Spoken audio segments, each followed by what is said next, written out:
I'm John Petrucci, And I'm Jordan Rudess. and this is Inside the Astonishing. Let's dive in. Let's dive in. Yeah. So, welcome to a series of episodes called Inside the Astonishing. This is episode 1, and Jordan and I thought that for some people it might be interesting to kind of know what our headspace was when we were writing this, some of the compositional techniques we used during writing The Astonishing, and kind of get deeper into the analyzation of a lot of the way that we made this kind of a cinematic experience. One of the highlights of The Astonishing are there's all these themes, these really kind of nice classic themes, and part of the compositional game was to be able to use them in different ways. Right, exactly. And because the experience of The Astonishing is, it's an album, you're listening to it, it's not a movie, at least not yet. The music is really important to kind of guide the listener and have them sort of conjure up these images as to what's happening in the story. So the music really acted like a score to us. If something was really dramatic in the story, the music had to reflect that. If something was very introspective and personal, the music had to reflect that. And hopefully when you're listening to this, you're getting this kind of visual. Right. And sometimes we had to use these themes in different ways. Like sometimes they'd be very proud and big. Other times they'd be very kind of like serene, but be the same theme. So it called upon us to do different compositional techniques. Exactly. So let's talk about that. Let's dive in. So in the first episode, we're going to talk about the theme that we call the brother theme. And as Jordan said before, we use these themes in lots of different ways. And the technique is called, I guess, they're reoccurring themes, right? And throughout this series, we'll talk about the different main themes. I call them sublime themes or epic themes that you're going to hear many times during The Astonishing. So let's start with Brother.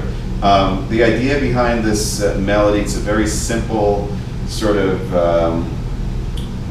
almost like a military,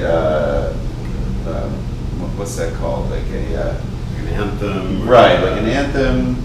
It's a very straight ahead, very easy to absorb theme. Exactly. And therefore it actually loaned itself to a lot of different treatments, Right. which is exactly what we wanted to do. Exactly. And primarily it exists in the key of D.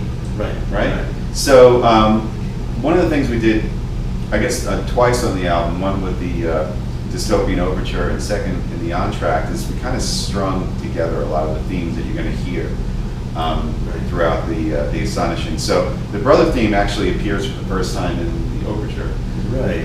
And it appears in kind of a classic form as well, because some of these simple themes, the chords almost like scream out at you, like when you first presented the theme. Right. I was like, okay, and I sat down and I played some basic chords to it, and it was kind of done. Exactly. Then, of course, what do you do from there? And that's where it gets deeper. But we're going to start. The first example is pretty straight ahead. It's pretty straight ahead. So on the guitar, actually, what I did, we were going for this kind of gospel sound. Dave Campbell had the gospel choir. Right. I'm doing like a pedal tone thing. It's like almost like a King's X approach.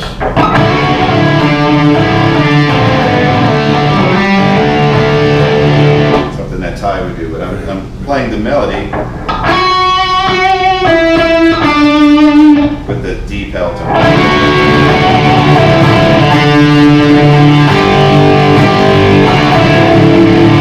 That kind of thing. And then what's going on with the chords? And the choir, it's a big sound at that point. So the choir is basically hitting chords over that pedal tone.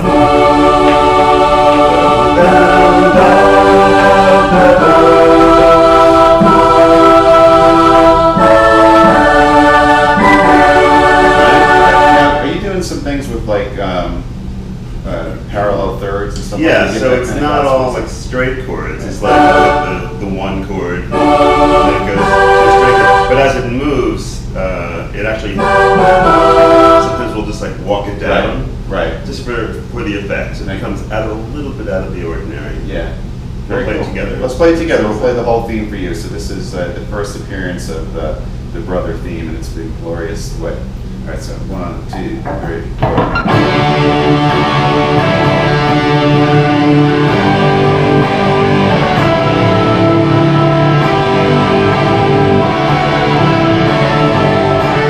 4.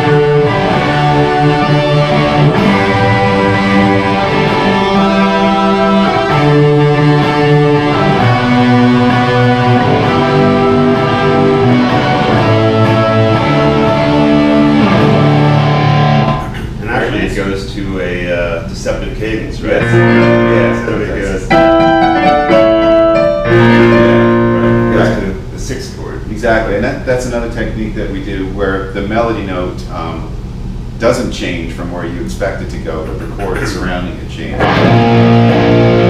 Are you still hearing that? Da? Right. Deceptive cadence. Deceptive cadence. Eerie hits. There you go. Right. So the next time you're going to hear that that theme, and by the way, I know there's a lot of people out there who may have analyzed this, and we might be skipping around a little bit, missing some things. So if we do, forgive us. Our main point is to kind of get to some of the main appearances.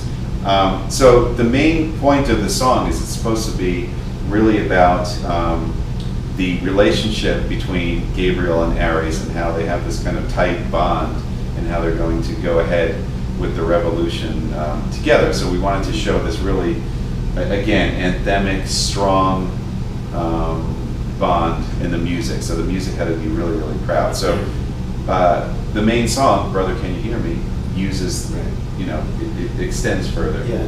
And in this example, actually it's also, you know, pretty straight ahead chords, right. But now we're not doing it against the pedal tone. Right, exactly. You know, one of the, it's funny because one of the progressive rock kind of things is to work against the pedal tone. You think about a lot of Genesis and Yes, and they do that kind of, the way doing that technique kind of includes that kind of conceptual mentality of being proggy. Right. So, you'll find in the album we do that a lot, but in this case with the brother theme, we're actually moving the chords in a more traditional way. Yeah, so it's kind of supposed to have more of like a battle hymn thing, and I think by moving the bass notes where you would sort of expect them to go, gives it a more proud. Yeah, it is the big statement right. of this theme. Right. You know. So let's play some of that from the top of Brother. Yeah. And you'll see the guitar is actually, for the most part, playing the bass line, which is kind of interesting. Yeah, totally. On this album, I'm kind of playing like... there's a lot of that. Yeah, the same as the bass. And sometimes, even in this particular instance of the theme where it's really simple, occasionally you'll do a move, which right. is a real Dream Theater kind yeah. of thing as well. It's kind of like this power right. move to go one chord to the next. Exactly. Shall we play it together? Yeah, let's try it. Okay, so 1, 2, 3, 4.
That's the main Brother theme. As you can see, it's a very kind of big, uplifting military anthem, battle hymn.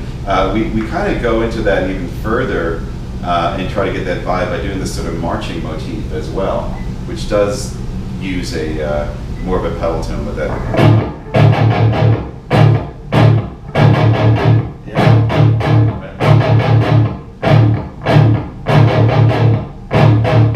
So that pedal tone against the main theme kind of lends itself to even a more military-ish. And makes it heavy too. Yes. More rockin'. Right, exactly.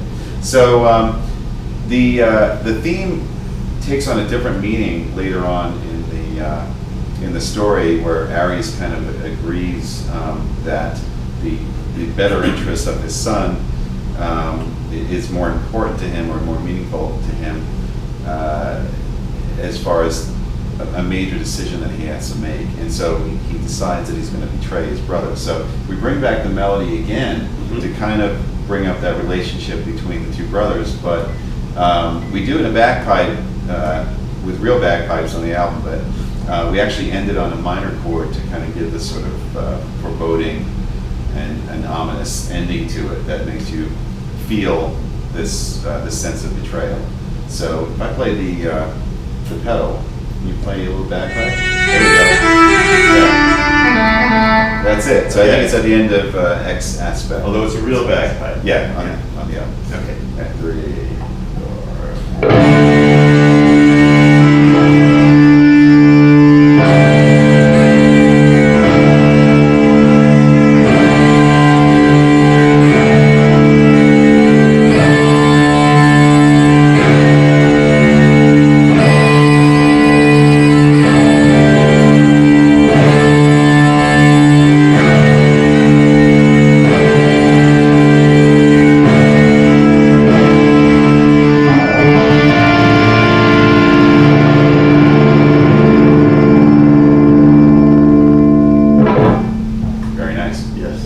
Sad version.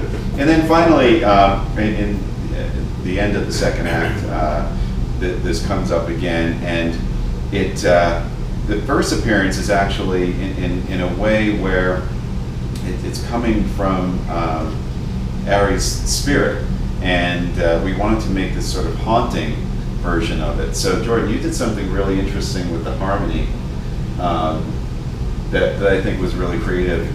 In keeping the melody the same, but really changing some of the voice leading, some of the bass notes in harmony, and I think it was in a very creative fashion, so maybe you can talk about what happened So there. actually, it was the challenging part because the theme is very traditional, and the chords that kind of go with it are somewhat obvious, and using the pedal tone was the next layer. Okay, well, we'll add a little more. But to do something different, that was where it was like, okay, well, what are we going to do? And I remember kind of being in the studio, we were kind of hanging out and thinking of what's going to happen. Yeah. Nothing was coming, so Right. I thought, let me step outside for a little while and get some air and take a walk. And just as soon as I walked out of the studio, it came into me.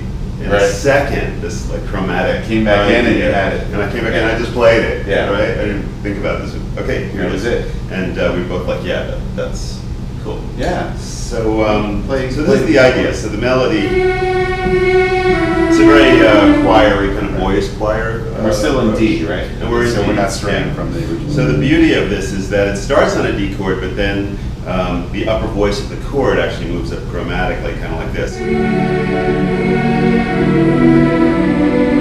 Turns into like a dominant thing, and then it goes to an E minor.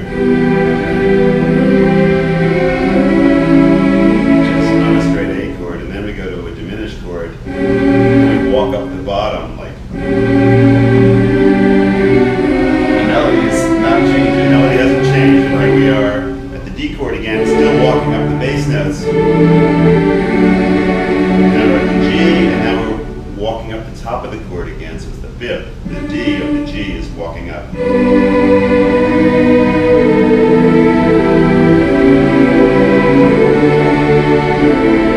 Down, and then B7, and kind of ending more traditionally. And then actually we do another deceptive cadence going to the B minor. So the whole thing is always moving chromatically. It's Exactly. not a cool way, so it's a very productive walk. And the B7 was that was the first time that appeared in the progression, I think. I think so. Right? Because that was one of those chords that was like, wow, it's interesting that the melody still can remain the same and that chord can run over. And if it's not, all our internet followers will be sure to tell us. That's We'll see like 3 million comments. That is not the first time. And then finally wrapping up the whole thing, because this sort of theme, this relationship, this brother thing is such an important theme, the whole astonishing experience kind of ends with the brother theme, all except for the very, very last theme that you hear, which is the astonishing theme, which we'll talk about in a different episode. But once again, same melody, but we tried to make it even bigger and more epic and more dramatic. And I think part of that was in some of the added bass movement. There was some other chromatic walking tones and stuff like that. So I know on the guitar, At the beginning, it starts out with kind of a it starts drone pedally, thing. right.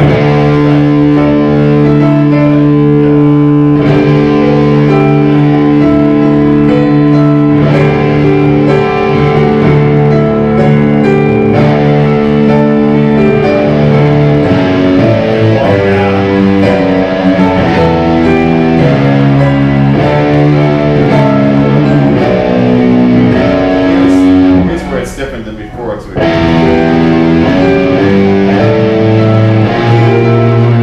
and there's a total chromatic.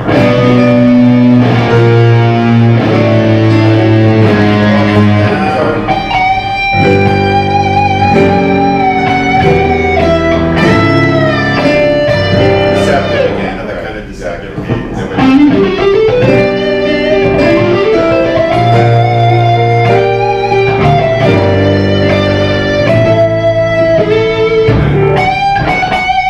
So the idea there is we actually had to get to another key Right. to get to the right. ending astonishing. So that's part of why you hear the again another deceptive And cadence. it's kind of a dream theater thing also to extend something like that and to Right. find chords that will not only like modulate if you need to, but to maybe bring the energy level Right. a little bit up. Exactly. Like the this goal. whole, Yeah.